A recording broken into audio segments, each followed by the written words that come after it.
¿Has puesto la pantalla? No, pero la pongo.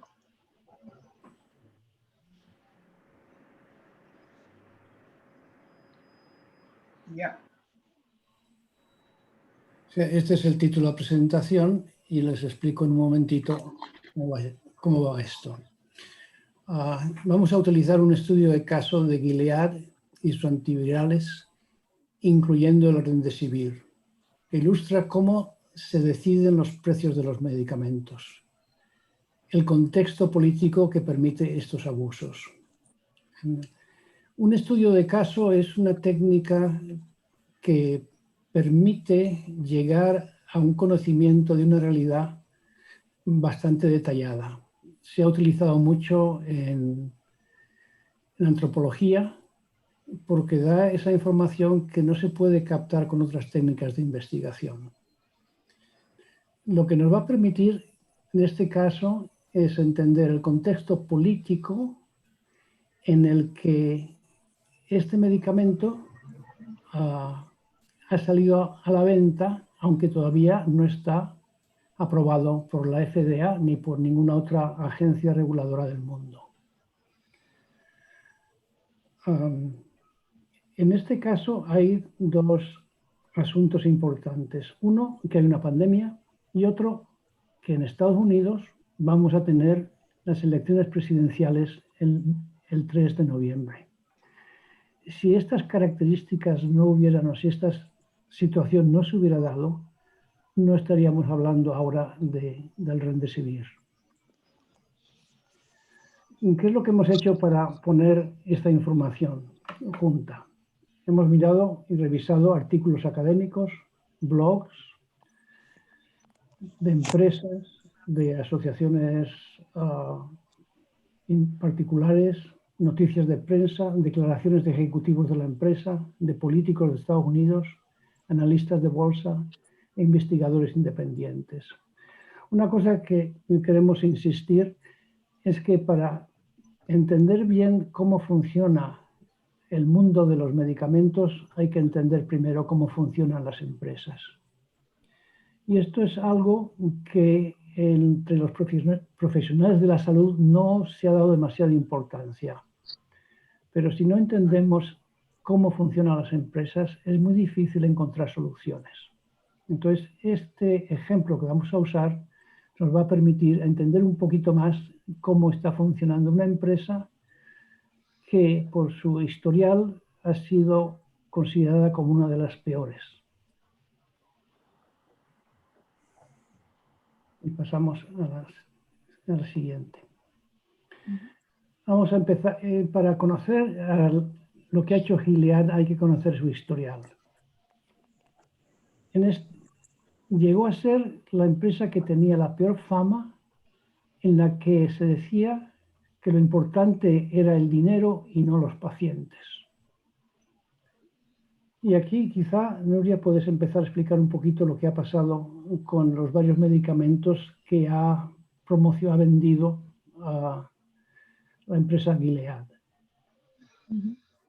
Bueno, el primero lo recordaréis todos porque es lo que la hizo famoso, fue el Sofosbuvir para el tratamiento de la hepatitis C. Ese tratamiento en realidad no lo desarrolló totalmente Gilead, lo compró a otra empresa por creo que eran 10.000 millones de dólares con este producto y otros. Y la gran ventaja del Sofosbuvir es que es muy efectivo. El 95% de los pacientes con hepatitis C se curan. La otra cosa que también es cierta es que hay muchos millones de gente alrededor del mundo con hepatitis C.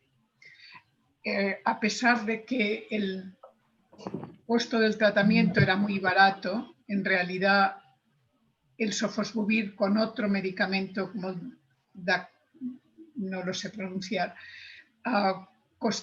cuesta producirlo como $200 por tratamiento. En cambio, Gilead le puso un precio de $1.000 por píldora, o sea, $84.000 por tratamiento de 12 semanas en Estados Unidos.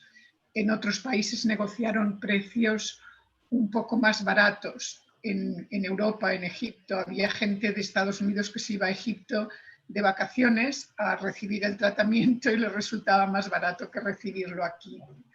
En ese momento, Gilead también optó por emitir algunas licencias voluntarias para que otros laboratorios de genéricos pudieran producir ese medicamento.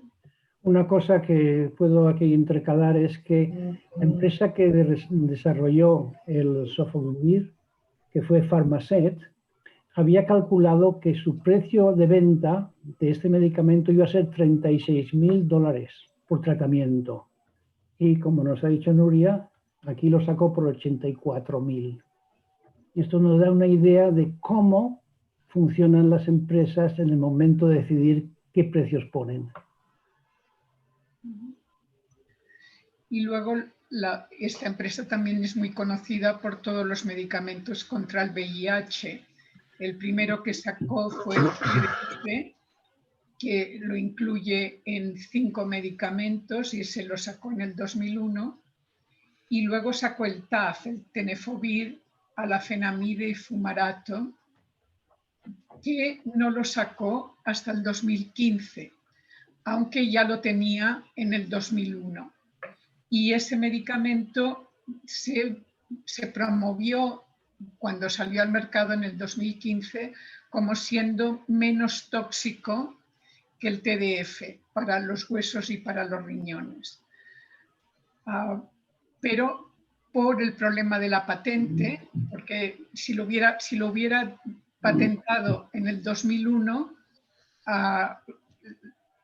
se le habría acabado la patente al mismo tiempo que se acababa la patente del TDF. En cambio, Gilead decidió no registrar, no patentarlo hasta mucho más tarde, con lo cual la patente se extendió creo que hasta el 2018. Y esto es muy importante para entender lo que ha pasado ahora, porque Gilead tiene un caso muy semejante a esto, si no idéntico, con otro medicamento que podría haber salido en vez del Remdesivir, y eso ya lo veremos dentro de un ratito. Y luego el otro producto también de Gilead es el Truvada, que lo descubrió en el 2004, pero luego que a partir del 2012 se empezó a promover también a un precio extraordinario de $22.000 por año para la prevención de la infección por VIH en personas que no tienen la infección. Ese descubrimiento del uso de Truvada para la prevención de la transmisión del VIH se hizo con dinero de Bill Gates y también con dinero del gobierno americano, por lo que en realidad en noviembre del 2019 el gobierno americano llevó a Gilead a juicio por infringir sus patentes para ese uso.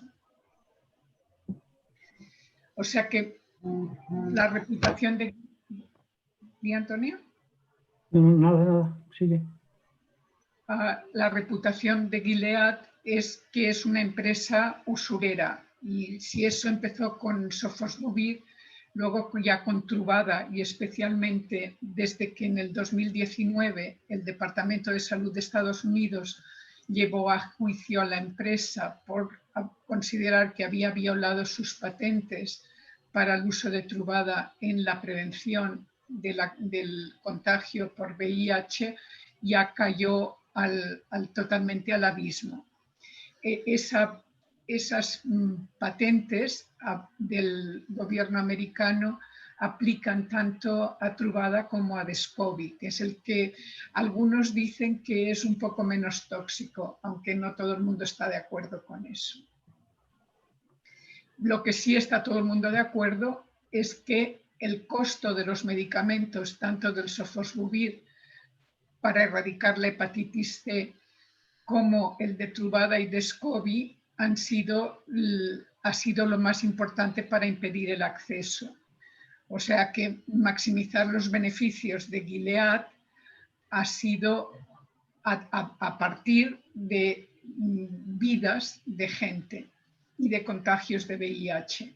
Yo no sé La- si en Argentina hubo manifestaciones contra Gilead, pero en muchos países del mundo hubo manifestaciones públicas protestando por estos abusos de esta empresa.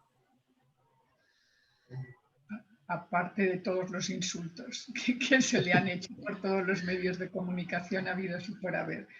Y también la otra característica importante es eso, que ha ocultado la existencia de otros medicamentos que podían ser incluso más seguros, quizás con el mismo nivel de eficacia, para maximizar el uso de las patentes.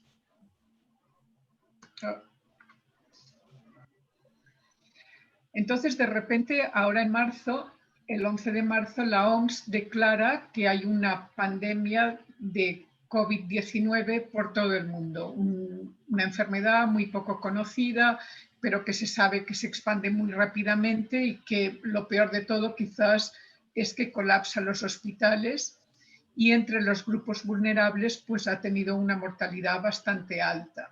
La mortalidad en la población general todavía un poco se discute, pero se está hablando de 5 a 6 veces más alta, alguna gente incluso dice que más, que la gripe normal de cada año. Y como vosotros ya habréis experimentado y lo sabéis, pues el COVID ha afectado la vida de todos. Todos estamos teletrabajando, si es que tenemos trabajo, ha ocasionado gran desempleo, las escuelas están aquí, en mi pueblo, siguen estando cerradas, las madres van desesperadas porque no pueden llevar a los niños a las escuelas y tampoco pueden ir a trabajar. Se han acabado con todas las actividades deportivas y todas las actividades de ocio. Fíjate, Nuria, que si no fuera por esto estaríamos tú y yo ahora en Buenos Aires dando esta charla presencial. Llevamos mucho tiempo encerrados en nuestras casas. Pero también hay que atribuir, bueno, o uno puede también decir que los medios de comunicación han jugado un papel bastante importante en generar este pánico. Sí, y mira, es importante recordar que en Estados Unidos las empresas farmacéuticas antes de esta pandemia tenían una característica de ser la menos aprobada por el público, estaban por debajo de las empresas de tabaco, de todas las empresas, de grupos empresariales, era la que tenía, aparecía la última de todas las empresas americanas. Y de repente esta pandemia ha hecho un milagro. Como no hay una solución medicamentosa para la pandemia, de repente todo el mundo se fija que tienen que ser las empresas farmacéuticas las que tienen que resolver el problema y su imagen ha cambiado radicalmente. O sea, es un milagro que ha conseguido la pandemia para las empresas farmacéuticas. Y esto lo vamos a ver también qué impacto ha tenido en Gilead. Bueno, Gilead de repente sacó de la manga un producto que ya tenía. El Remdesivir es un antiviral que se había probado, se había utilizado para ver si funcionaba contra la hepatitis C y también contra la infección de Ebola y ahí fracasó. Hay que decir que Gilead ha invertido en el desarrollo de este medicamento, pero también ha invertido bastante el gobierno de Estados Unidos. Public Citizen dice que son 75,5 millones de dólares, pero hay un senador americano que dijo que eran más bien 99 millones de dólares. Entonces, a partir de febrero de este año, se empieza a hablar del Remdesivir como una solución en los medios de comunicación. Y en un momento en que todavía no se tenían ningún resultado de ensayos clínicos.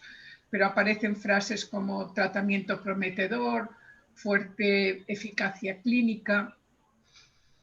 Sorprendentemente, en marzo, cuando se declaró la pandemia, un funcionario de la OMS dijo que era el único medicamento que ofrecía un poco de promesas de que podía ser útil para tratar el COVID-19. Esto es una afirmación sin precedentes, que nosotros sepamos no había sucedido nunca antes. Uno puede entender que la OMS quisiera sacar algún remedio porque la gente estaba muy ansiosa, pero llegó a nombrar a ese medicamento como un medicamento promisorio, que hizo que las acciones de Gilead subieran inmediatamente en un 5%. Este producto también ha sido objeto de 2 retracciones de artículos publicados importantes, uno en el Lancet y el otro en el New England Journal of Medicine, que se publicaron prácticamente simultáneamente con los mismos autores. Estos autores utilizaron una base de datos de Sugisphere, que lo había montado un personaje interesante, diciendo que tenía datos de muchos hospitales alrededor de todo el mundo, y resultó ser que esa base de datos era falsa. Pues bien, esas 2 publicaciones, aunque ya están retractadas, tuvieron su impacto y los analistas de inversiones hicieron eco a esos resultados relativamente promisorios. ¿Se cortó? No. Y luego el NIH también hizo un estudio, y ese fue un estudio interesante porque en lugar de esperar a tener todos los resultados analizados y publicarlos en un artículo en una revista revisada por pares, como se suelen hacer estas cosas, Anthony Fauci, que es el jefe del Instituto Nacional de Salud para Alergias y Enfermedades Infecciosas, una persona que hasta ahora todo el mundo había considerado como un referente importante, un científico muy capaz, pues anunció los resultados de este estudio del NIH en una rueda de prensa y de una forma muy casual.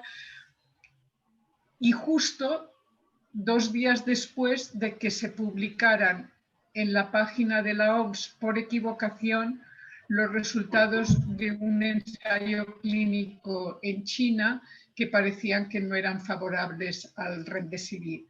Entonces, un poco esa publicación acelerada en un contexto de rueda de prensa, en lugar de esperar a tener los resultados finales y bien analizados, se ha cuestionado y se ha pensado si era una forma de querer ocultar los resultados poco favorables que venían de China.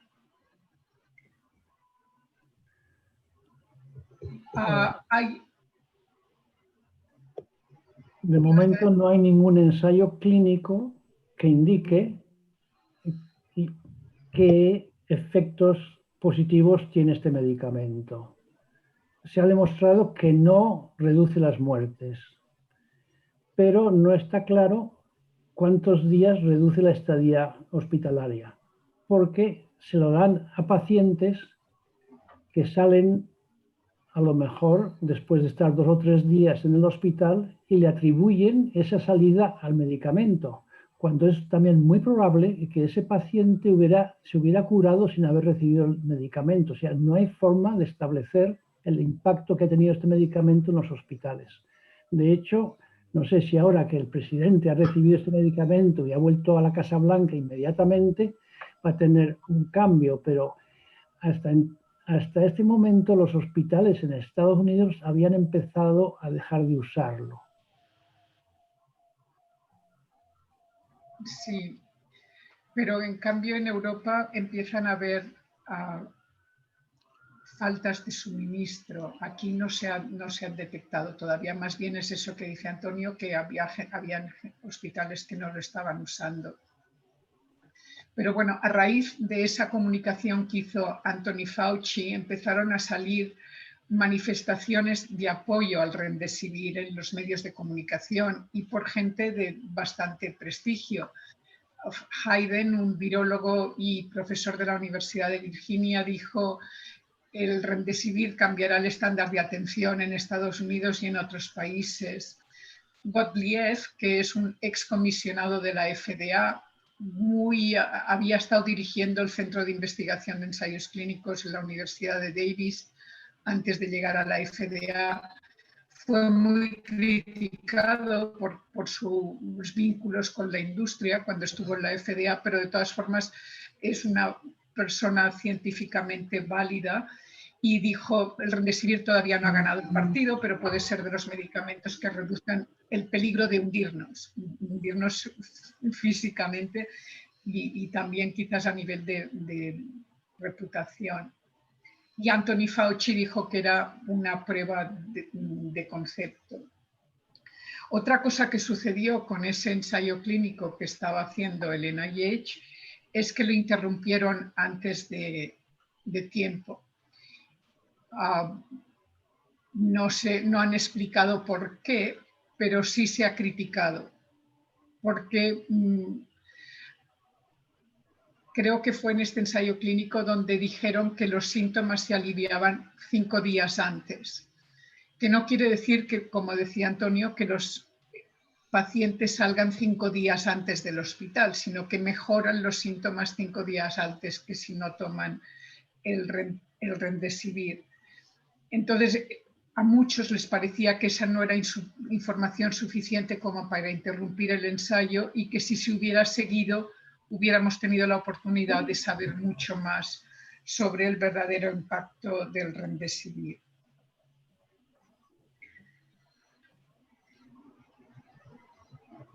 Total, Gilead, con todas estas cosas, empieza a ver que el Remdesivir y la pandemia le dan la oportunidad de redimir su reputación como empresa usurera. Sí, lo que había pasado es que en el 2019, o sea, hace un año, entró un nuevo director ejecutivo de la empresa, que se llama O'Day, y se dio cuenta de la reputación internacional que tenía y se puso como meta cambiar esta reputación y hacer todo lo posible para que no se siguiera pensando que era una empresa que lo importante era el dinero y no el paciente. Y precisamente cuando se empezó a hablar de este nuevo medicamento, del Remdesivir, dijo, esto vamos a poner precios baratos para que se sepa que sí nos importan los pacientes. Y por una parte dice esto, vamos a producir para todo el mundo a precios baratos, por otra parte también acentúa el sacrificio que está haciendo Gilead para asegurarse de que todo el mundo vaya a tener medicamentos de calidad, con un medicamento que no es fácil de producir. También hay que notar que aquí en Estados Unidos las empresas invierten cantidades muy importantes en cabildeo tanto al presidente, a las agencias reguladoras, pero sobre todo al Congreso. Y en el primer trimestre del 2020, las inversiones en cabildeo aumentaron en un 32% sobre lo que había gastado Gilead en el trimestre en el año anterior. O sea, era una cifra bastante alta. No la recuerdo ahora en números, pero está, bueno, no lo voy a decir, por si acaso lo meto la pata. Fueron varios millones. Yo creo que decenas. Sí. Creo que fueron 26.000. Exactamente, sí. Y el año pasado habían sido 18 o una cosa así, en ese primer trimestre. Esta información en Estados Unidos es pública. En otros países no lo es, pero debería serlo, porque realmente es bastante escalofriante cómo influye la industria. La industria farmacéutica es la que invierte más cantidad de dinero en cabildeo, más que la industria de la guerra, más que las financieras, más que los seguros de salud. Es la industria farmacéutica.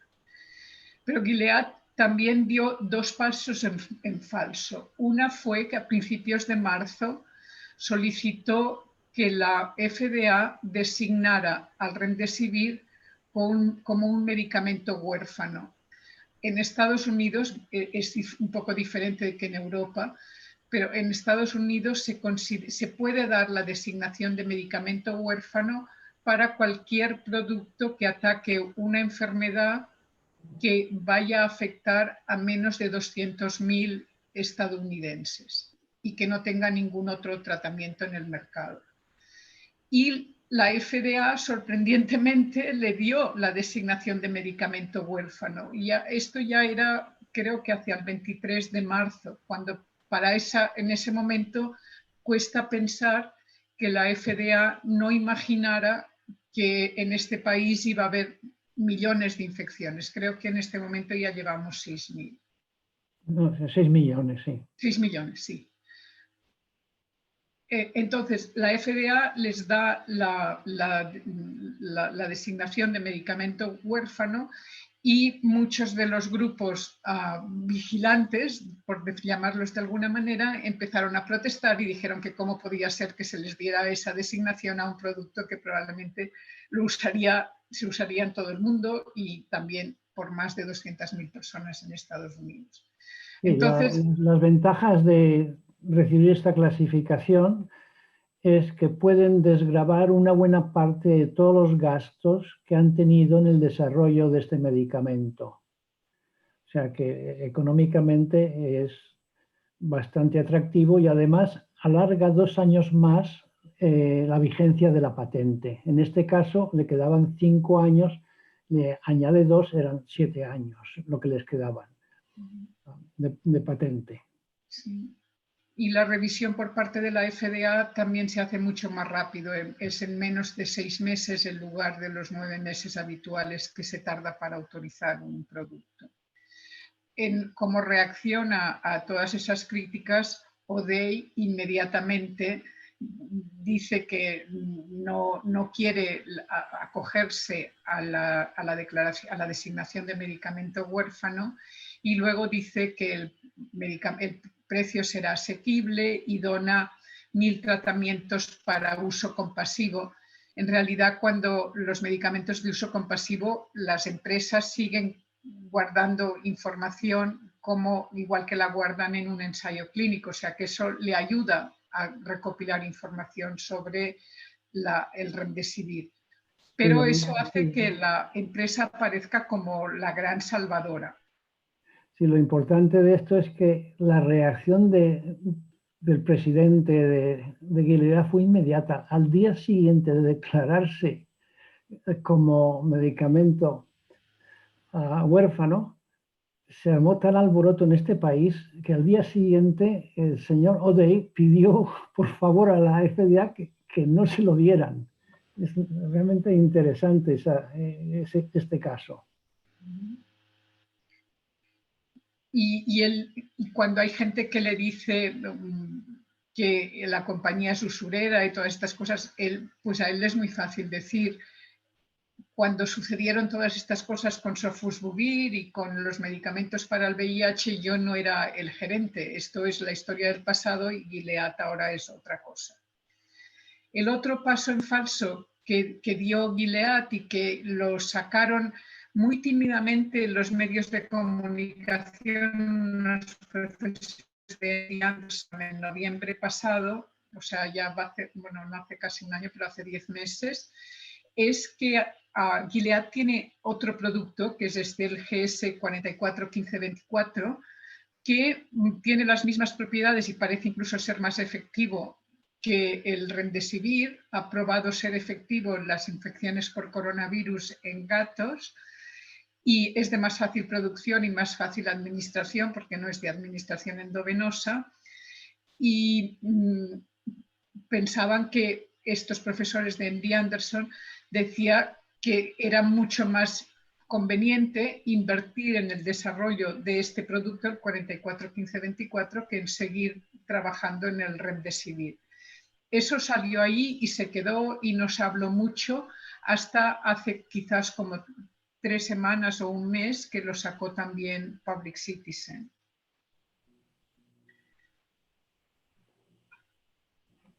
¿Quieres hablar un poco del contexto en Estados Unidos, Antonio? Sí, bueno, o sea, este está pasando desde el punto de vista, digamos, de farmacéutico, de un medicamento que estaba relegado al olvido después de que fracasó en África con el ébola y que la empresa lo iba a dejar ahí tumbado y de repente ven esta luz y como si fuera un arte de magia sale un conejito del sombrero del señor O'Day.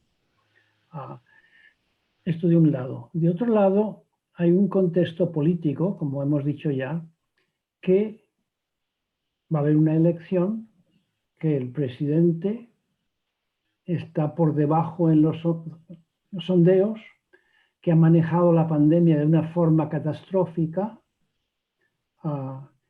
y que el señor O'Day, o sea, el presidente de la corporación, dice, vamos a ver cómo yo puedo arreglar esto. Lo interesante es que el presidente Trump, cuando inició su mandato en 2016, había tal alboroto en Estados Unidos por los precios altísimos de los medicamentos que él tomó como la bandera para hacer que las empresas bajaran los precios. Y dijo en una frase que se ha repetido muchísimas veces, que las empresas asesinan y no les pasa nada. Bueno, como pasan muchas veces en muchos países, los políticos dicen una cosa y después no hacen nada. Pues este fue el caso del presidente Trump. No ha hecho absolutamente nada para bajar los precios en estos 4 años. Entonces se esperaba que hubiera una gran discusión sobre los precios de los medicamentos. Y es aquí cuando el presidente de Gilead, el director ejecutivo, se da cuenta que es la oportunidad de ofrecer un medicamento, entre comillas, barato, para resolver un problema grandísimo que tiene Estados Unidos y sobre todo el presidente del país que lo ha manejado tan mal. Y empiezan las relaciones entre la empresa farmacéutica y el gobierno de Estados Unidos.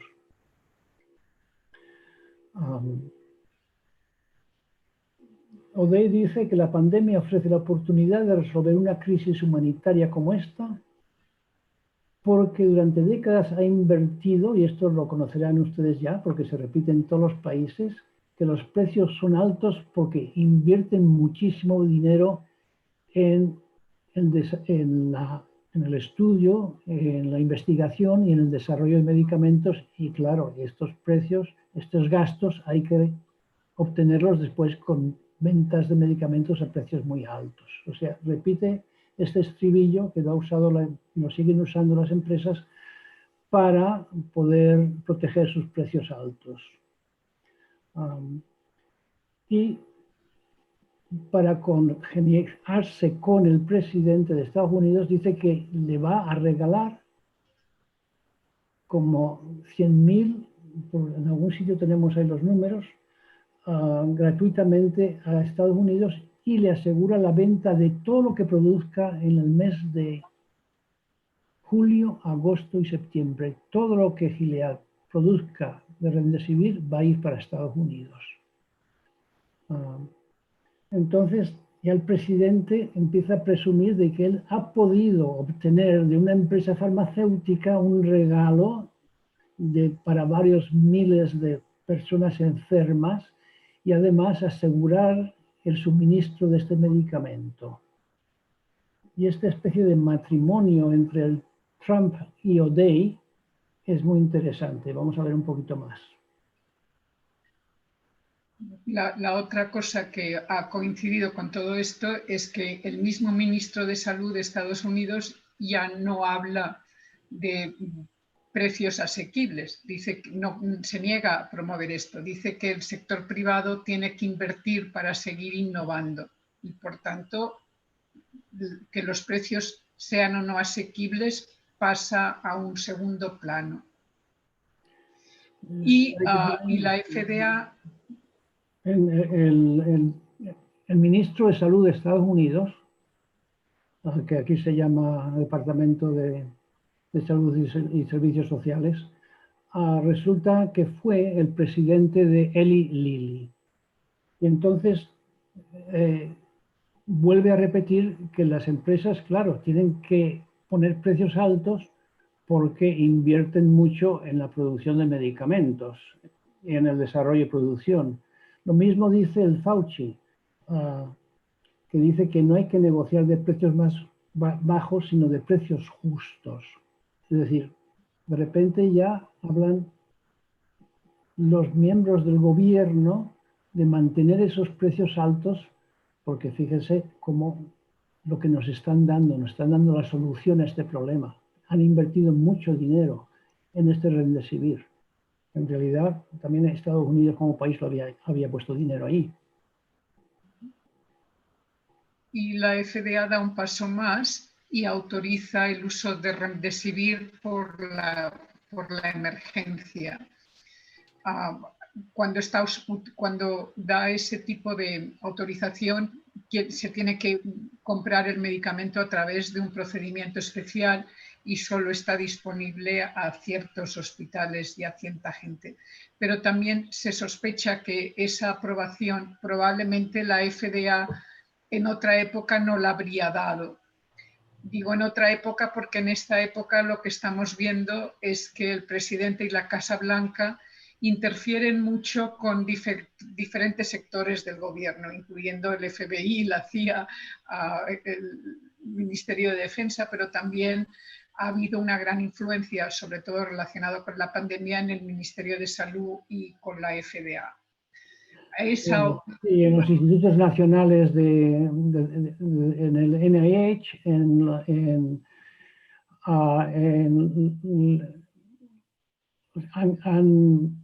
bueno, no podemos dar todos los detalles que ha pasado porque son muchos, pero lo que se conoce es que el señor Trump ha tomado hidroxicloroquina y lo ha promovido. O sea que de científico no tiene nada y se ha opuesto mucho a todo lo que han dicho los científicos porque ponen un panorama muy negativo para la economía del país. Que eso es lo que le ha tenido en un nivel político alto. Y ahora que se ha empezado a derrumbar los ingresos que tiene la población, el número de desempleados, la economía se viene abajo. El presidente está intentando hacer todo lo posible para que se abra y se vuelva de nuevo a abrir la economía, como está pasando en muchos países. Creo que esto es bastante conocido.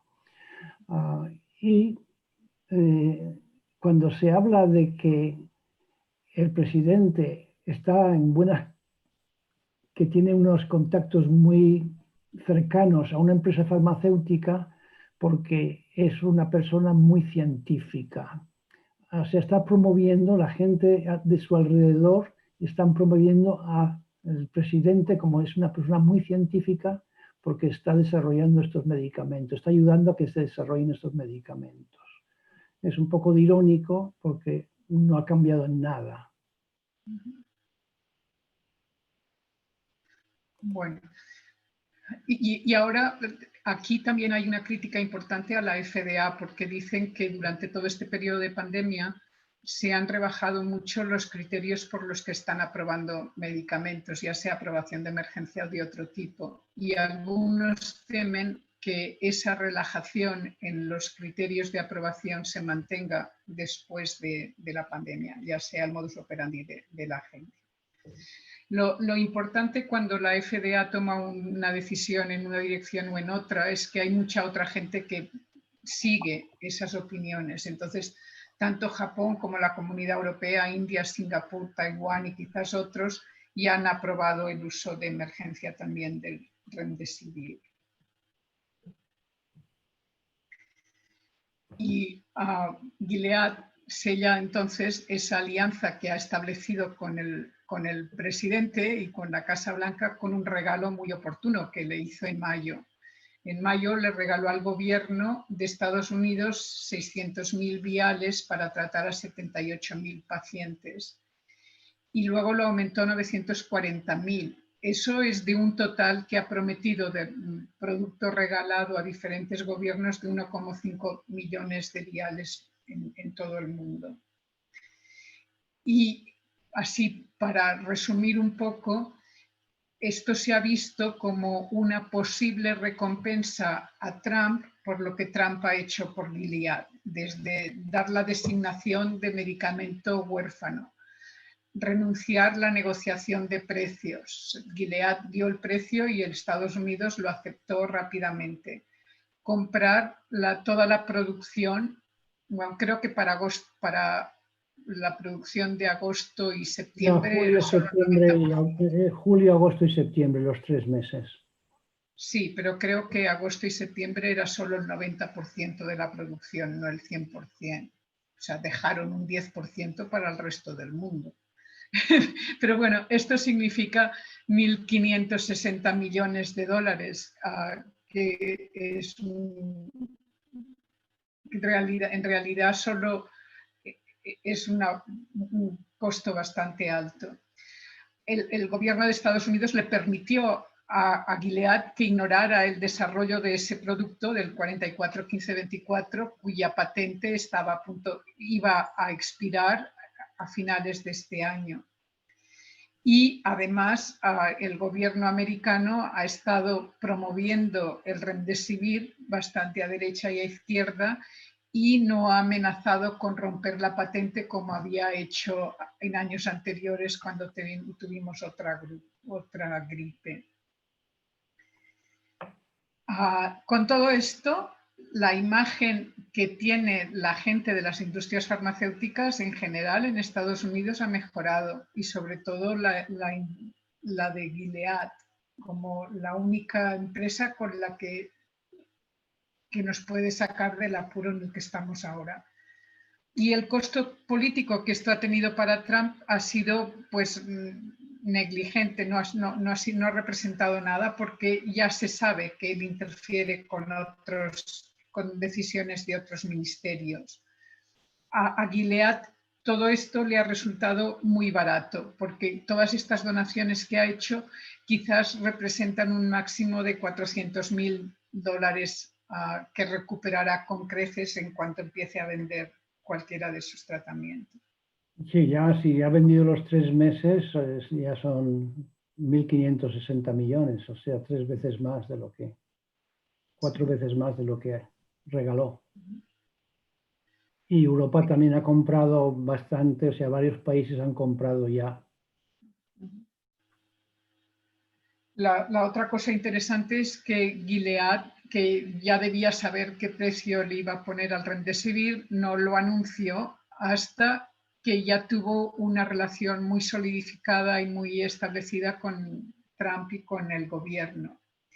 Y no explica cómo va a poner el precio, pero decide cómo lo ha puesto, pero decide que va a haber un precio único, que van a ser $2.340 por tratamiento de 5 días en todos los países de altos ingresos. O sea que yo creo que con eso también se elimina la negociación de precios que se había hecho en Europa.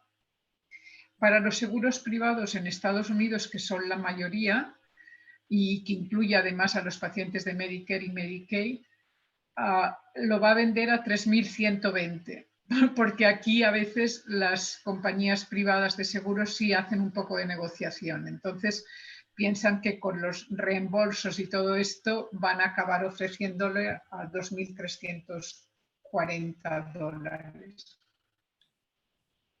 Y lo único que sabemos por qué se llegó a poner esa cifra es porque O'Day dice que Remdesivir va a disminuir en 5 días la hospitalización de los pacientes. Y aquí en Estados Unidos 5 días o cada día de hospitalización se calcula en un costo medio de $12.000 por cama y por persona. Esos 5 días menos o 4 días menos de hospitalización no se han demostrado en ningún ensayo clínico todavía. Y también dice que eso le va a permitir a Gilead recuperar los $1.000 millones que ha invertido en preparar todos esos viales para el uso de emergencia y para las licencias para otras empresas, para dar las licencias a otras empresas que solo van a abastecer a los países de muy bajos ingresos. En ningún Y aquí momento... creo, Nuria, que hay que aclarar que en Estados Unidos los hospitales, todos los hospitales, excepto unos poquitos, son privados.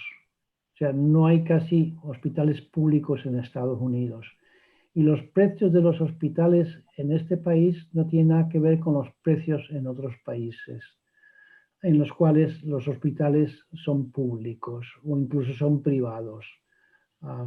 Entonces, lo que ha hecho la empresa ha utilizado los costos, los precios de los hospitales americanos para imponer el precio en el resto de los hospitales de todo el mundo, esto de los países de altos ingresos y medios ingresos.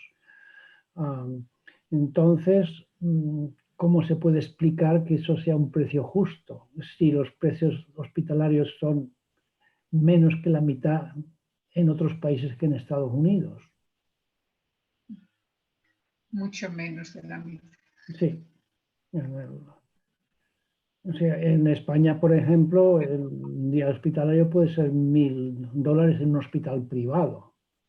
Y en los públicos realmente es que da lo mismo, porque si no hay suficientes pacientes, pues el costo está ya incluido.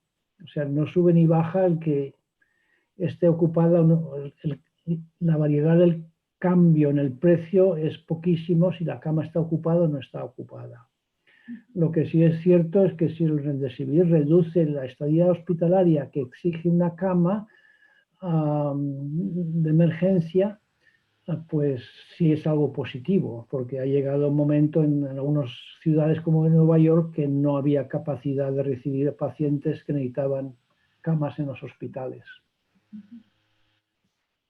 Y esos $12.000 por persona por cama realmente son solo los costos del hospital, todos los costos de pruebas complementarias, de médicos, todo, análisis, imágenes, todo esto es adicional, no están incluidos en estos 12.000. Y luego, como os decía, Gilead le da licencias voluntarias, que ya lo había hecho también con el Sofosbuvir, a 10 empresas de genéricos para abastecer a 127 países de medianos, bajos y bajos ingresos. No se sabe muy bien cómo se han elegido estos países, porque en América Latina deja muchos países por fuera. A Argentina no os va a dar nada. En cambio, sí le va a dar a Panamá y a Costa Rica. Panamá y Costa Rica son países relativamente ricos. Panamá es quizás el más rico de América Latina, en cambio no, y lo cubre, y en cambio no cubre a Bolivia ni a Venezuela, ni a Ecuador. Paraguay y Perú, que son países realmente de medianos ingresos, Bolivia bajos, claro, Sí. y Paraguay también. O sea, ¿por qué estos países en América Latina han quedado excluidos? Nadie lo sabe. Sí. Y los precios que van a poner esas empresas ha quedado a libre disposición de las empresas. No se sabe mucho ni tampoco se sabe cómo se va a controlar la calidad en esos laboratorios.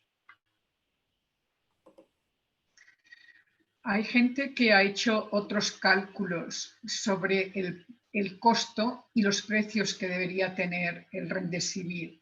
Hubo un grupo de académicos del Reino Unido, Australia y Estados Unidos que calcularon que el costo de producir cada dosis es de 93 centavos de dólar. Eso no incluye los gastos fijos de la empresa, de edificios, electricidad, personal, pero es el costo de producir ese medicamento. Y entonces dicen... Nuria, incluye también, es un costo con margen de ganancia e impuestos. Sí, y dice que entonces por tratamiento de 10 días debería costar $10. Public Citizen, que es un grupo de defensa del consumidor en Estados Unidos que tiene muy buena reputación, dice que dada la inversión pública, que ellos cifran en 75,5 millones de dólares, y Doggett, un senador, dice que son 99 millones, que el precio debería ser de $1 por día. O sea, $5 por tratamiento de 5 días y $10 si es de 10 días. Y luego aquí hay otro grupo, un grupo privado que se llama ICER, que generalmente hace estudios de costo-efectividad. No es una empresa privada. En otros es lo equivalente de NICE en el Reino Unido, pero NICE es una empresa pública, esta es privada y básicamente da costos orientativos para las aseguradoras privadas. Y ellos dicen que para el tratamiento de 5 días, utilizando el costo de producción que habían calculado los académicos del Reino Unido, Australia y Estados Unidos, el costo debería ser de $4,5 por tratamiento. Luego dicen, bueno, si tenemos en cuenta los 1.000 millones que Gilead ha gastado en el año 2020 para producir todos estos viales y establecer las licencias voluntarias, pues podríamos pensar en que el costo podría estar entre $500 y $800. Y luego las empresas genéricas de India y Bangladesh han dicho que ellos lo pueden producir por $300, aunque hay gente que lo está produciendo en $210. Y ICER dice que de acuerdo con la costo-efectividad, como lo único que hace es disminuir los síntomas en 5 días, el precio que da definitivamente debería ser de $310 por tratamiento, o sea, 12 o 13% de lo que Gilead piensa cobrar.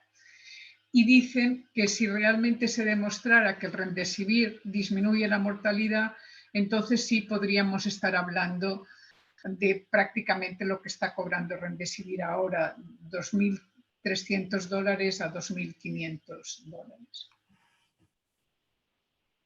Pero las diferencias, como podéis ver, son bastante importantes y yo quiero enfatizar que cuando aquí hablamos de ICER, si a mí me dicen ICER ha calculado que la costo-efectividad de este medicamento estaría en $20.000, yo tiendo a pensar que ICER es muy generoso, que los precios que pone son generalmente altos y en cambio aquí está diciendo que vale muchísimo menos de lo que debe valer. Las cosas están, la gente está preocupada y los abogados del estado de 34 estados de Estados Unidos, son 50, han pedido al gobierno federal que le retire a Gilead la patente para que todos los laboratorios lo puedan producir y todos podamos acceder a un costo de probablemente $300 o menos por tratamiento.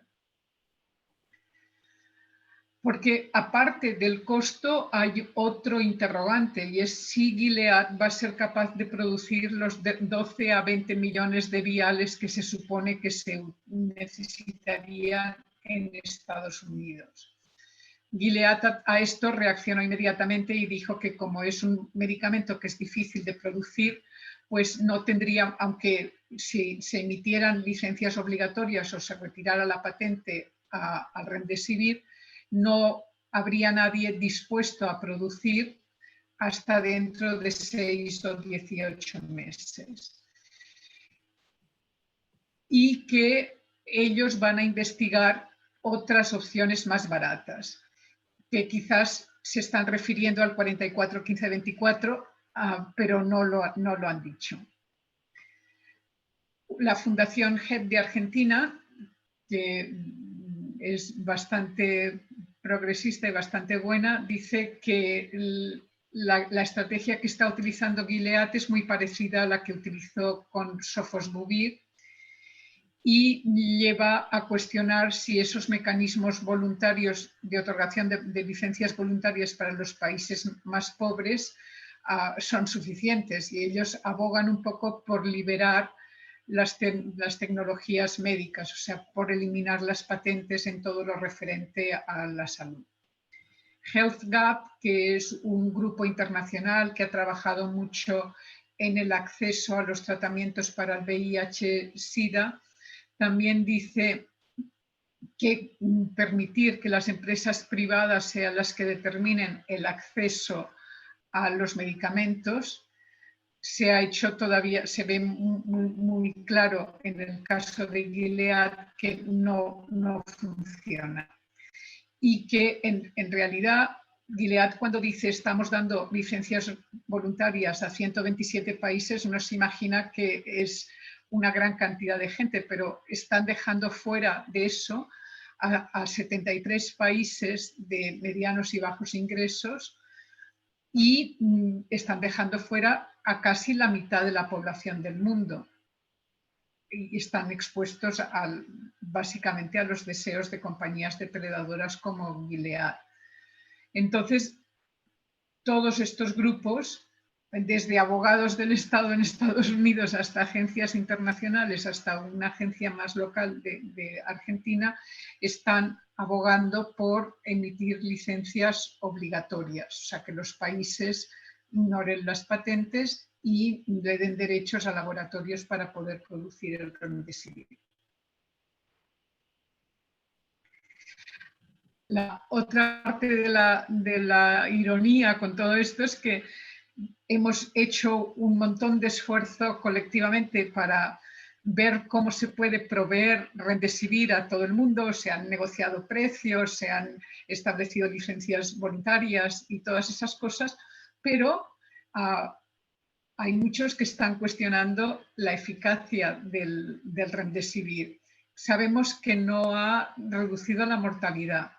No se sabe si reduce la estadía hospitalaria. Lo único que se sabe es que ha logrado reducir la sintomatología, pero es posible que esos mismos pacientes tengan que seguir estando en el hospital por otras cosas, porque muchos de esos pacientes tienen otras comorbilidades. Entonces, Brophy, que es un profesor de McGill University, dijo que escribió una cosa bastante interesante e irónica diciendo que está muy bien que la administración Trump haya querido acaparar toda la producción de remdesivir de esos 3 meses, porque eso evita muchos gastos al resto del país, un poco haciendo alusión... Al resto del mundo, al resto del mundo. Sí. Un poco haciendo alusión a lo que pasó con el oseltamivir o el Tamiflu en la época de la gripe aviar, que también todo el mundo estuvo comprando todo lo disponible y luego se descubrió que no servía absolutamente para nada. Este Brophy dice que los ensayos clínicos que se publicaron en el New England Journal of Medicine, que los hizo la misma empresa, y sabemos que las empresas siempre intentan poner los resultados de sus ensayos clínicos en muy buena luz, y también los hacen diseños de ensayos clínicos que van a acabar favoreciéndoles. Y también dice que incluso el estudio que hizo el NIH tuvo un enmascaramiento que estaba mal hecho, se cambiaron las medidas de impacto primarias justo antes de que se publicaran los resultados, aunque eso parece que no hubiera tenido un efecto en los resultados, y que solo se obtuvieron resultados en la medida principal de impacto sobre el 15% de los pacientes. Entonces, por eso dice que mejor, que quizás todo el mundo está mejor sin haber hecho este dispendio importante. Y luego Carroll, que es uno que publica mucho sobre ensayos clínicos y diseños, critica los diseños de los ensayos clínicos que se publicaron en el New England, el Severe y Moderate, porque en ambos casos se cambió el tamaño de la muestra, ampliándola muchísimo, y se sabe que cuando los ensayos clínicos tienen muestras más grandes, también tienden a dar mejor resultados más positivos para las empresas, y también cambiaron los criterios de inclusión y los criterios de evaluación de éxito. Y Carroll, haciendo una evaluación bastante minuciosa de las metodologías, llega a la conclusión de que esos cambios metodológicos lo que van a hacer es que el Remdesivir aparente ser más efectivo de lo que en realidad es. Aparte de eso, hay un ensayo clínico, el ensayo clínico Recovery, que financió el gobierno británico, todo con financiamiento público, con dexametasona. Ya hacía unos meses, desde febrero, algunos investigadores empezaron a ver que la dexametasona empezaron a detectar los problemas de coagulación y empezaron a pensar que quizás los corticoides podrían funcionar. Entonces, este estudio Recovery se hizo con dexametasona, que es un producto que está aprobado desde el año 50, y el resultado es que evita una muerte en cada 8 pacientes que requieren ventilación y 1 de cada 25 pacientes que requieren oxigenoterapia. O sea, es el único medicamento que ha mostrado que realmente disminuye la mortalidad. Y a nuestro presidente también se lo dieron. Y es lo que llevó a que mucha gente sospechara que realmente había tenido un caso grave de COVID-19, porque la dexametasona no debe usarse en pacientes con casos leves, porque disminuye un poco las defensas. Es el único medicamento que ha logrado disminuir la mortalidad y que se puede producir en grandes cantidades en todo el mundo porque es muy barato. Hasta ahora, hasta hace cuestión de semanas, no se había hablado nada de la dexametasona como posible tratamiento para el COVID. Y no se ha estudiado tampoco para establecer cuáles serían las dosis adecuadas para los diferentes pacientes según el nivel de gravedad, y tampoco sabemos si hay un plan para poderlo distribuir a todo el mundo rápidamente. ¿Por qué? ¿Por qué no hay respuestas a estas preguntas? Pues probablemente porque nadie generaría grandes ganancias. Incluso el estudio de Recovery lo pagó el sector público del Reino Unido. En cambio, el que quiere vender el Remdesivir es un presidente un poco narcisista que requiere votos para reelegirse y recuperar su imagen después de un mal manejo de la pandemia.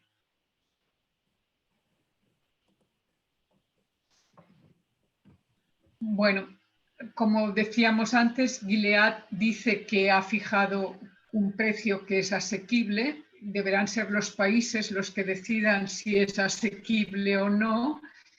Y nosotros pensamos que esa metodología que ha utilizado para decidir que es un precio asequible para Estados Unidos, pues no se aplica a los otros países por las razones que ya ha explicado antes Antonio. No sabemos, estas empresas que tienen las 10 empresas que tienen la licencia para producir el medicamento para estos 127 países de bajos y medianos bajos ingresos, están en Pakistán, India y Egipto, y no sabemos quién va a controlar la calidad de esos productos y si podrán producir las cantidades necesarias y a qué precios. Como hemos visto, hay una gran distancia entre el costo de producir el Remdesivir y los precios que se han establecido. Incluso ICER acepta esto.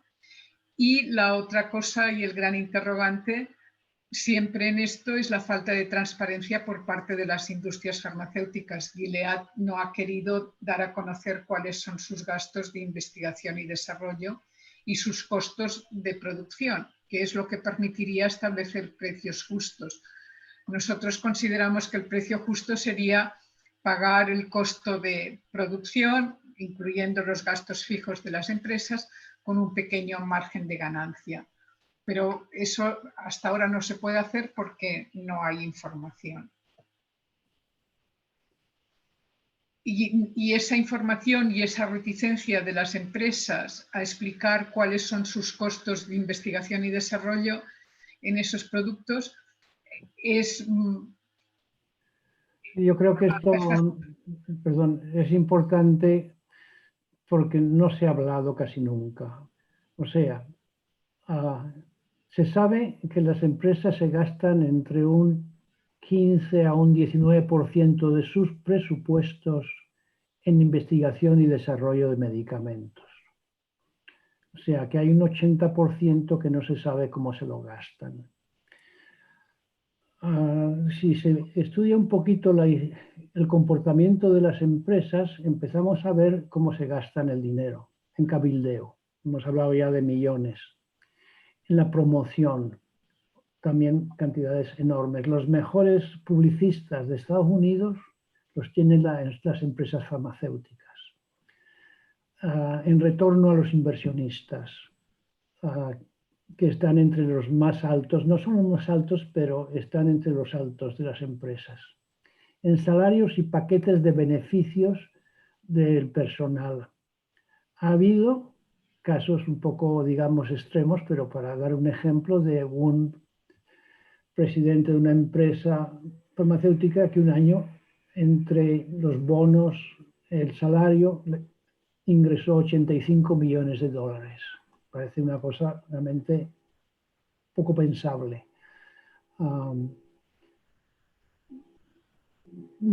Por ejemplo, también no se habla mucho de los ensayos clínicos innecesarios.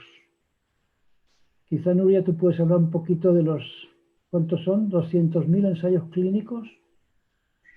Bueno, esos son los que aparecen en la base de datos de la FDA, pero en cualquier momento se están haciendo miles y miles de ensayos clínicos y los mismos datos de la FDA dicen que solo el 16%, bueno, a ver, empecemos, solo el 10% de las moléculas que se testan en seres humanos en ensayos clínicos se llegan a comercializar como media. El 10%, o sea, el 90% no llegan a comercializarse. Y de ese 10% que se comercializa, según Public Citizen, solo el 10% añaden valor terapéutico a los tratamientos ya existentes. Según la FDA, el 16% añaden algo de valor terapéutico a lo existente, pero es un 16% de ese 10%.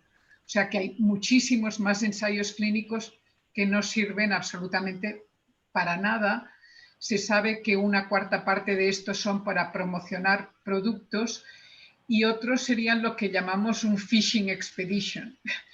Las empresas hacen ensayos clínicos para ver si algún medicamento resulta que funciona, pero sin tener una idea de la fisiopatología que los acabaría haciendo que fueran exitosos. Por eso pensamos que ahí hay un gran despilfarro de recursos. Sí, y también de poner en peligro a los sujetos de experimentación, claro. Después, lo que tampoco se sabe es la cantidad de millones que se gastan las empresas en litigios entre ellas mismas, porque uno dice que le ha robado la patente, pero es continuo, ¿eh? Todos los meses hay montones de litigios entre las empresas farmacéuticas con los gobiernos. La cantidad de fondos que se van en litigios es enorme. Otra cosa que tampoco se sabe mucho son el dinero que se gasta en fusiones y adquisiciones. Y en este caso hemos visto cómo el Sofosbuvir se compró a un precio bastante alto a la empresa entera. ¿Por qué se paga tanto por una empresa que cotiza en bolsa y se sabe cuál es su valor? Supóngase que hay una empresa que está en bolsa y que su valor son 6.000 millones de dólares, es lo que vale esta empresa. Si uno se compra todas las acciones que están en el mercado, tiene que pagar 6.000 millones. Bien, entonces, de repente otra empresa farmacéutica, de las innovadoras que se llaman, compra esta empresa y paga el doble. Porque no se le ocurre pagar 12.000 millones si esta empresa vale 6.000. Puede comprar todas las acciones. No, le interesa que otra compañía innovadora no la compre antes que ellos para que no les quite el mercado. O sea, ahí hay una especie de subasta. Con lo cual, las empresas gastan muchísimo dinero innecesario que después va a tener un impacto en el precio con que van a salir los medicamentos. También hay mucho dinero que se va en multas. Por ejemplo, las empresas que estaban vendiendo medicamentos para el dolor en Estados Unidos y en muchos otros países han recibido multas supermillonarias. Algunas incluso han tenido que cerrar, han quebrado porque no tenían dinero para pagar la multa. O sea, esta es una pequeña lista en donde las empresas se gastan ese 80% de dinero que no entra en el gasto de desarrollo y fabricación de los medicamentos. También pensamos que los países de altos ingresos contribuyen mucho a la innovación. Es que las empresas farmacéuticas gastan, pero los contribuyentes, nuestros bolsillos, también dan mucho dinero para el desarrollo de medicamentos. Para el 2020, el NIH de Estados Unidos tiene un presupuesto de 41.000 millones de dólares. Inglaterra también tiene un presupuesto para el mismo objetivo. Alemania, Japón, Australia, o sea, hay muchos otros países que también ponen dinero público en el desarrollo de medicamentos.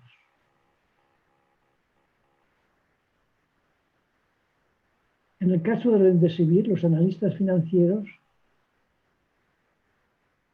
nada más por la propaganda que se le ha hecho, se ha enriquecido en 15.000 millones.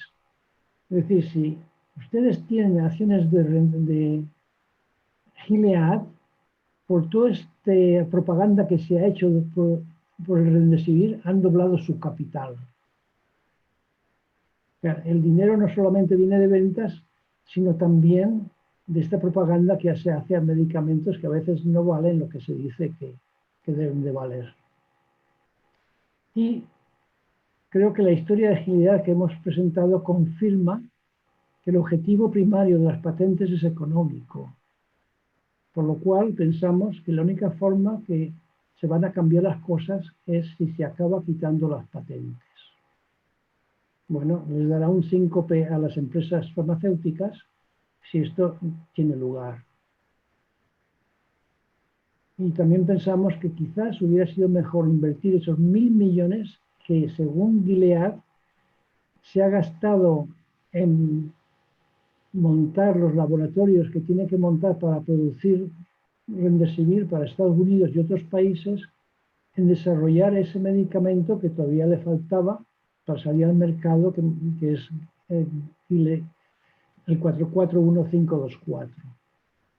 Y para terminar, leemos la conclusión de Amin y Manpani, que publicaron este año, y se lee como lo ven en la pantalla.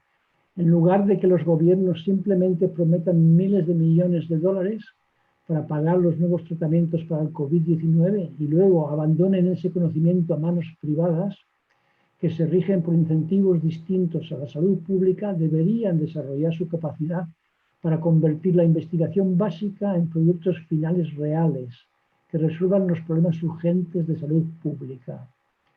Debemos comenzar a construir este acercamiento ahora, antes de que llegue la próxima pandemia. Que se ponga tanta esperanza en Remdesivir refleja el fracaso de nuestro sistema de desarrollo de nuevos medicamentos, más que el éxito no demostrado que mencionan algunos observadores. Si es que Remdesivir es algo, y por eso los hemos aburrido durante una hora, es un ejemplo perfecto de las razones por las que necesitamos un nuevo modelo para las pandemias y para las enfermedades olvidadas que no esté limitado por el actual modelo de mercado. Pues esto es todo lo que tenemos. Muchas gracias. Muchas gracias, Antonio. Muchas gracias, Nuria. Gonzalo, ¿querés coordinar las preguntas, por favor? Sí, ahora yo diría que vemos si podemos intentar hacerlos por el chat. Pero la verdad, sinceramente, además de agradecer enormemente la charla en general, hacer una consulta vinculada a algo que está pasando. Pasó ahora el 1 de octubre aquí en Argentina, y que hace un par de meses pasó en España. En ambos lugares, en términos similares, me imagino, se ha presentado una ley para que los problemas que pudiera haber por efectos colaterales de las vacunas no sean judicializables. E incluso en Argentina el proyecto incluye, perdón por la redundancia, incluye la idea de que si hubiera alguna acción judicial fuera por lo que se llama la prórroga de jurisdicción en el extranjero. Lo mismo que pasa con la deuda externa, digamos. Sería que se asume el mismo modelo para la idea de que pudiera haber algún efecto colateral y eso trajera consecuencias, y que hubiera en todo caso juicios, como ha habido. Bueno, ustedes están absolutamente al tanto de eso, pero vemos como el tema del Vioxx o cualquiera de esto que incluyó juicios millonarios en buena parte del mundo. Esto sería en primer lugar una protección, y en todo caso una segunda barrera, que sería que si hubiera algún problema en nuestros países, habría que recurrir a Estados Unidos o una cosa así para hacer un juicio. La pregunta es, obviamente, Gilead ya se ha preparado para eso, porque ha dicho que este medicamento todavía no está aprobado, y entonces lo toma usted a su riesgo. O sea, si se va a la ficha médica, ahí lo pone clarito, que este medicamento no se conocen los efectos secundarios que tiene. Aunque en el ensayo clínico que se hizo en China, y Nuria, con esto me ayudas, se acabó anticipadamente el ensayo porque hubo una serie de pacientes que tuvieron, digamos, efectos secundarios. No sabemos si fue la misma enfermedad o fue el medicamento, pero el asunto es que como no demostraba que servía para mucho, terminó anticipadamente el ensayo clínico en China. O sea, realmente ahora no se sabe cuáles pueden ser los efectos secundarios. Me imagino que cuando se lo dan a un paciente se lo tendrán que explicar bien claro. Y no sé qué sistema, eso dependerá un poco del sistema judicial que tienen los países, pero el que tengan que llevar el juicio fuera del país es como decirle olvídense.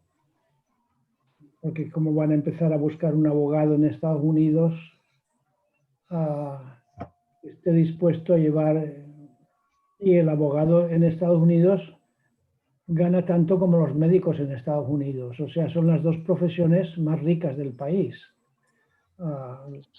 Un buen abogado en Estados Unidos cobra cantidades enormes. Entonces, no sé, me parece que es como quitarse de encima una responsabilidad que tiene el Estado. Esa sería mi respuesta. No sé, Nuria, si tienes...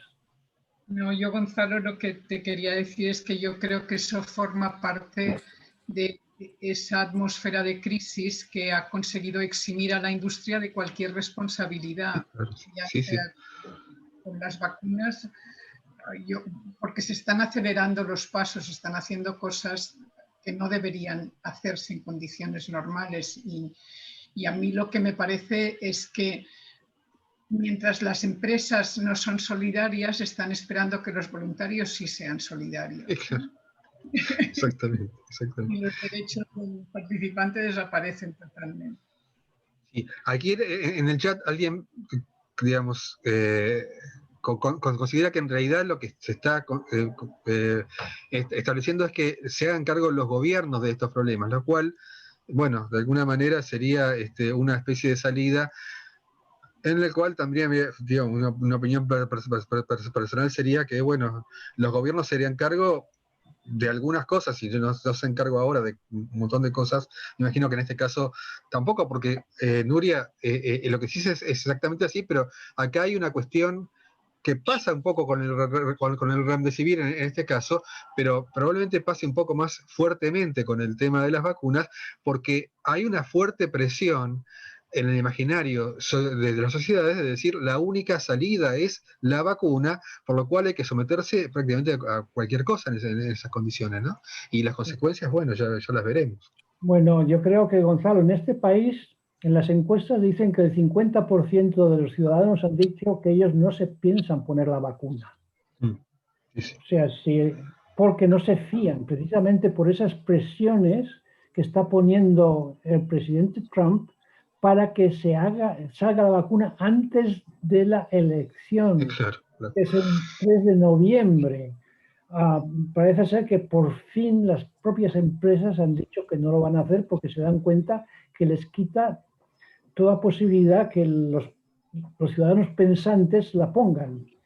Y si, claro, si una vacuna no cubre un número relativamente alto de la población, pues no sirve para mucho.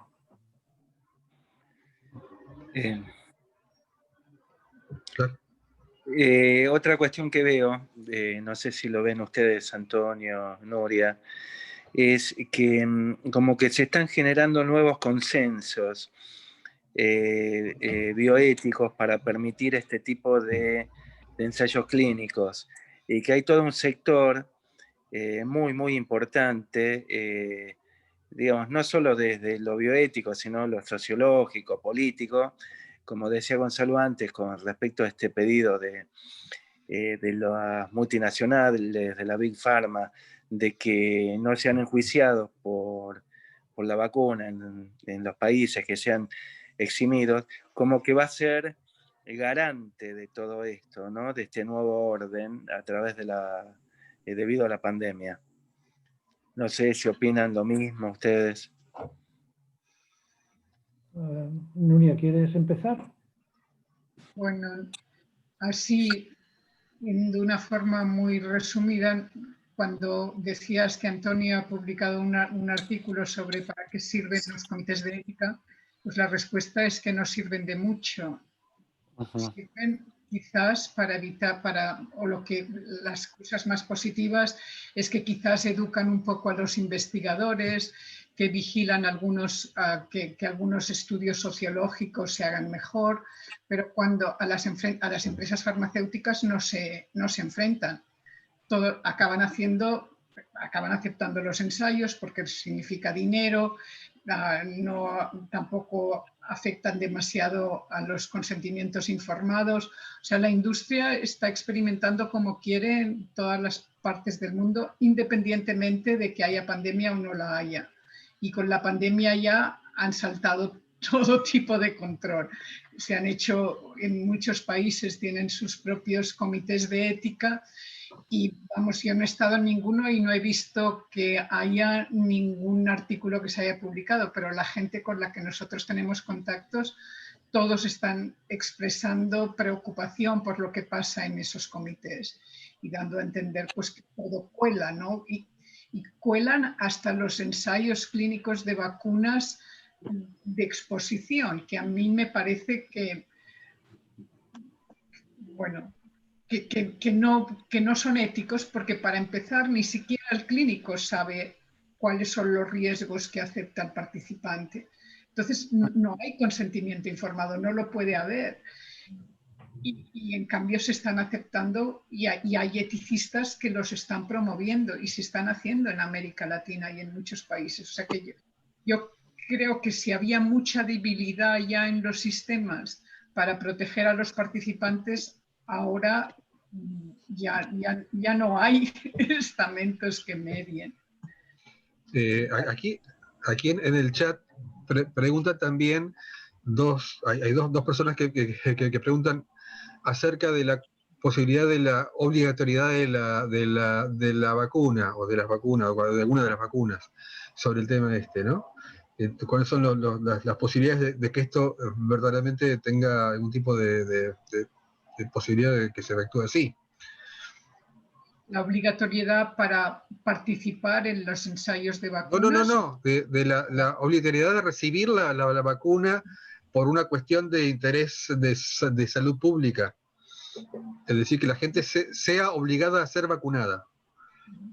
Bueno, yo creo que esta vacuna de momento sería una barbaridad. Cualquiera que salga ahora sería una barbaridad obligarles. Porque es que no se sabe, o sea, no... curiosamente, creo que fue el presidente de... Nuria, a ver si te acuerdas, yo tengo muy mala memoria, pero pudiera ser que es de una de las grandes empresas farmacéuticas que ha producido las últimas 4 vacunas que han entrado en el mercado. Y dijo que no ha habido vacuna en la historia que se haya podido llevar al mercado en menos de 4 años. O sea, ahora lo están intentando llevar en 6 meses, lo cual es una locura. ¿Cómo nadie puede obligar a nadie a que reciba una vacuna que se ha hecho en 6 meses? No se sabe por dónde cogerlo. Aquí en Estados Unidos yo no lo veo para nada factible, ni siquiera con las vacunaciones más básicas lo consiguen. Y eso que los niños tienen que presentar en las escuelas que han recibido las vacunas, pero siempre se pasan leyes que si por cuestiones de creencias, que por cuestiones científicas, porque no sé qué, las tasas de vacunación aquí son bastante bajas. Dentro de Estados Unidos no se ha hablado de la obligatoriedad de las vacunas y yo lo veo muy difícil. No, aquí sería imposible, en Estados Unidos imposible, no pasaría, no. Aquí no, en otros países tienen que ser regímenes totalitarios los que aprueben eso y ahí os toca trabajar con la agencia reguladora y el presidente del país, ¿no? Bueno, pues aquí hay muchas vacunas obligatorias y hay cada tanto episodios importantes en cuanto a la presión para que se obligue, y diría que cada vez más, incluso con vacunas con algún grado de incerteza acerca de su efectividad y su seguridad, como el VPH, ¿no? Sí. Y lo de la gripe, también tiene unos problemitas. En Costa Rica la del VPH también se ha hecho obligatoria incluso para chicos y las ponen en las escuelas. O sea, en esos grupos de edad es más fácil, pero entre población adulta, ¿dónde captas a toda la población? Sí, lo que pasa es que lo que ha pasado también es que se establezca en determinado tipo de poblaciones, es decir, personal sanitario, personal de seguridad, o sea, una serie de cosas que hace digamos, que establecen un dispositivo por el cual podría ser obligatorio, quizás no para toda la población, pero sí o además establecer condicionamientos para recibir determinado tipo de beneficios. Jubilaciones, yo qué sé, con seguridad pasa esto con la asignación universal por hijo, pero esto podría extenderse a otro tipo de situaciones en las cuales la obligatoriedad se logre con algún tipo de dispositivo de estos, ¿no? Bueno, no sé, yo no soy muy partidario de la obligatoriedad, a no ser que sean unas vacunas que han demostrado, obviamente, que permiten cortar la transmisión totalmente, pero hay muy pocas de esas, ¿no? Cada vez hay más vacunas para todo, que no le veo cómo se pueden obligar a la gente a... Pero eso, como dice Nuria, es cuestión de... Yo creo que tiene que ser gobiernos muy autoritarios para poder imponer ese tipo de legislación. Y que también responde qué es lo que dicen los médicos, que en realidad son los que tienen el contacto con la gente y les pueden explicar si merece la pena o no merece la pena. O sea, la vacuna contra la gripe, se sabe que hay años que no tienen la efectividad es bajísima. Y la gente no se la pone. les obligan a los centros médicos, aquí obligan a los profesionales de la salud a ponérsela, y si no tienen que dar explicaciones o llevar siempre la mascarilla. Pero para el resto de la población no nos han obligado y tendrían dificultades porque realmente hay mucha aprensión con las vacunas ahora. Que a veces y es un problema, porque entonces cuando sale una que realmente funciona, pues entonces sigue habiendo esa aprensión. O sea, yo creo que hay que asegurarse muy bien que las vacunas funcionan y que la gente, las que son dudosas, que la gente decida los que quieren y no quieren. Es que no se puede. A mí me llama la atención que se haya hablado tanto de la vacuna y menos de tratamientos, porque en realidad, dado que muchos casos de infección son muy leves, la cantidad de personas que hay que vacunar para evitar un caso grave son muchas. Entonces hay que cuestionar la costo-efectividad de esas vacunas, sobre todo cuando no sabes los efectos secundarios que puedan tener a largo plazo. Las vacunas estas que modifican el material genético a mí me dan pánico. Y pienso, pues no sé, o sea, me llama mucho la atención, tanto énfasis en vacunas y mucho menos énfasis en tratamientos. Quizás es lo mismo que también pasa con la VPH, ¿no? Que no es un problema tan prevalente y hay que vacunar a mucha gente, que es por lo que alguna gente se ha opuesto a la obligatoriedad de esa vacuna. Pero, vamos, como puedes ver, hay mucho escepticismo por aquí en esas cosas. Y motivos para eso. Bueno, teníamos el plazo hasta las 6 y tenemos que cortar ahora con el debate. Claudio tiene que hacer algunos anuncios, así que les volvemos a agradecer enormemente y la verdad es que esperamos tenerlos. Es cierto lo que decían, que quizás los hubiéramos tenido acá, pero hay que buscar las ventajas que tiene esto, que los hemos podido tener con un bajo costo. De todos modos, si no hubiera sido esta oportunidad, no hubiera sido posible. Muchísimas gracias, Nuria y Antonio. Un gusto como siempre. A ustedes por la invitación. Muchas gracias, Nuria, muchas gracias, Antonio. Han sido muy generosos. No, al contrario. Bueno, para ir terminando, les quería comentar que la próxima semana vamos a hablar sobre conflictos éticos, sobre mercado de la salud y pensamiento crítico en la pandemia, la búsqueda de claves en el sistema de salud y en la producción de medicamentos. Va a estar el doctor Gonzalo Basile de Claxo, Consejo Latinoamericano de Ciencias Sociales, y el doctor Moyano. Luego vamos a hablar sobre conflictos en ética de investigación, el 21 de octubre, que va a estar el doctor Ricardo Martínez, el ex director del ANMAT, para mí la mejor gestión del ANMAT en toda la historia del ANMAT, y María Zuleta. Luego vamos a hablar sobre pandemia, género y diversidad con el doctor Mario Peceni y la doctora Sonia Wiener. Luego, sobre salud mental y pandemia, va a estar la doctora Norma Slepoy y el sociólogo Daniel Feierstein. Y también vamos a hablar sobre la cuestión ambiental, que va a estar la doctora Mónica Heisman y la doctora María Luisa Pfeiffer. Y va a terminar, por último, Adolfo Pérez Esquivel y Nora Cortiñas hablando sobre la pospandemia. Bueno, quería agradecerles a todos, les mando un fuerte abrazo y nos vemos el próximo miércoles. Muchas gracias, Antonio, muchas gracias, Nuria, nuevamente. Han sido muy generosos.